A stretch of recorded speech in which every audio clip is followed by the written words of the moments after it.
تو یہ خوبصورت واقعہ جو وحشی حضرت وحشی کے ایمان لانے کا واقعہ لیسن ہے. جگر بڑا دل بڑا. میرا موضوع نہیں ہے لیکن چلیں ذکر کر دیتا ہوں کہ خواجہ خواجگان خواجہ غریب نواز ماشاءاللہ خواجہ صاحب کی چھٹی آ رہی ہے. ان کا ایک بڑا پیارا جملہ ہے کہ اللہ کے دوست کی 3 نشانیاں ہیں. اگر اللہ کا دوست بننا ہے نا 3 کام کر لیں. اور کہتے ہیں نا بڑے آدمی کے بڑے اقوال ہوتے ہیں, گولڈن ورڈز ہوتے ہیں. آپ نے ایک جملے میں گل مکا دی, بات ہی ختم کر دی. کہتے ہیں شفقت آفتاب جیسی, دل دریا جیسا, عاجزی زمین جیسی. واللہ میں کہتا ہوں میں اور کوئی بیان نہ کروں, صرف اس ایک جملے کو میں اور آپ سمجھ کر عمل شروع کر دینا, اپنا سیشن کمپلیٹ ہے. کیا فرماتے ہیں؟ شفقت آفتاب جیسی.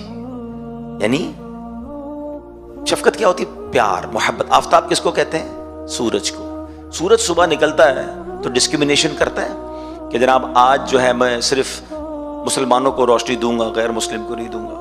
آج صرف اللہ کے فرما برداروں کو دوں گا, نافرمانوں کو نہیں دوں گا. آج پیسے والوں کو روشنی ملے گی, غریبوں کو نہیں ملے گی. آج آبادیوں کو روشنی ملے گی, جنگلوں کو نہیں ملے گی. Not at all. شفقت پوری دنیا کو روشنی دیتا ہے بلا کسی ڈسکریمنیشن کے. ایسا ہی ہے. اور ہم کیا کرتے ہیں؟ ہماری مسکراہٹ بھی بڑی قیمتی ہے, جاننے والوں کو ہی دیں گے, جس کو جانتے نہیں اس کے آگے مسکراتے بھی نہیں ہیں. بلکہ ملاقات شیک ہینڈ بھی نہیں کرتے.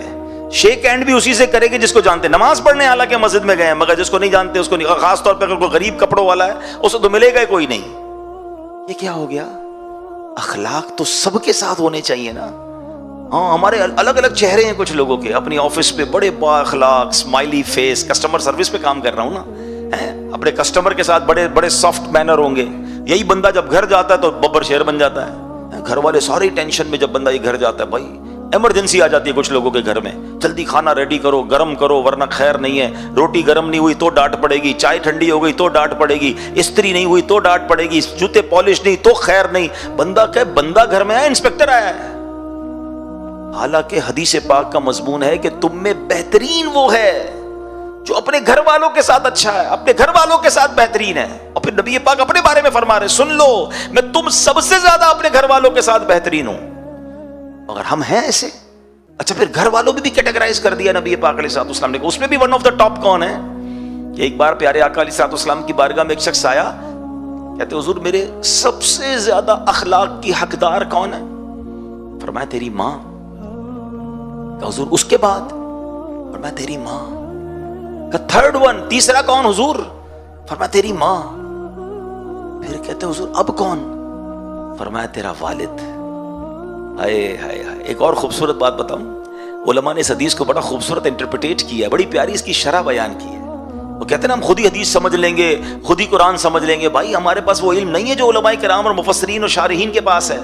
مشکل کتابوں کو آج بھی پڑھنے کے لیے استاد چاہیے ہوتا ہے. اگر یہی کتابوں سے پڑھ کے علم کرنا آسان ہوتا تو چلیں آج سے MBBS کی کتابیں خود ہی پڑھ لیں, ڈاکٹر بن جائیں اور آپریشن شروع کر دیں. ہر آپریشن یوٹیوب پر بھی موجود ہے, ہر آپریشن کتاب میں بھی لکھا ہوا ہے. اٹھائیں چھری, اٹھائے کاٹے, کاٹ دے بندہ. بندہ کہ نہیں بھائی کتاب سے آپریشن نہیں ہوتا, پریکٹس سے ہوتا ہے, ٹیچر چاہیے. اس میں سب سمجھ آتی ہے کہ ہاں بھائی جب تک پریکٹس نہ ہو, ہاؤس جاب نہ ہو, بندہ علاج نہیں کر سکتا, وکالت نہیں کر سکتا, فلاں کام. علم کے بارے میں, دین کے بارے میں بندہ کہتا ہے علماء کی کیا ضرورت ہے. یہ سوشل میڈیا پہ یہ بھی تو شوشے چھوڑے جا رہے ہیں نا کہ بھائی کیا ضرورت ہے علماء کے پاس جانے کی, کتابیں ہیں نا, گوگل سے سرچ کرو, گوگل مفتی فتویٰ دے دے گا. اللہ کے بندو, مفتی گوگل ذرا سوچو تو صحیح, گوگل بنایا کس نے؟ یہ ساری ٹیکنالوجیز کیا مسلمانوں نے بنائی ہیں؟ تو کیا آپ کو نہیں لگتا کہ اس میں کچھ ایسا بھی ڈال دیا ہو جو اسلام کے خلاف ہو؟ آپ تو سرچ کریں گے اور عمل کر لیں گے. آج بھی معاذ اللہ ہم کام کر رہے ہیں دعوت اسلامی والے اس پر کہ آج بھی بدقسمتی سے اسلام لکھیں, قرآن لکھیں, دین لکھیں, سرکار علیہ الصلوۃ والسلام کا نام لکھیں, ٹاپ پر بدعقیدوں کی باتیں آ جاتی ہیں, غیر مسلموں کی باتیں آ جاتی ہیں, معاذ اللہ قادیانیوں کی باتیں آ جاتی ہیں. تو اس دعوت اسلامی اس کو کاؤنٹر کر رہی ہے, ہمارا IT ڈپارٹمنٹ پورا اس پر کام کر رہا ہے. مگر یہ سوچنے کی بات ہے نا کہ دین جو ہے وہ کیسے بغیر علماء کی اور بغیر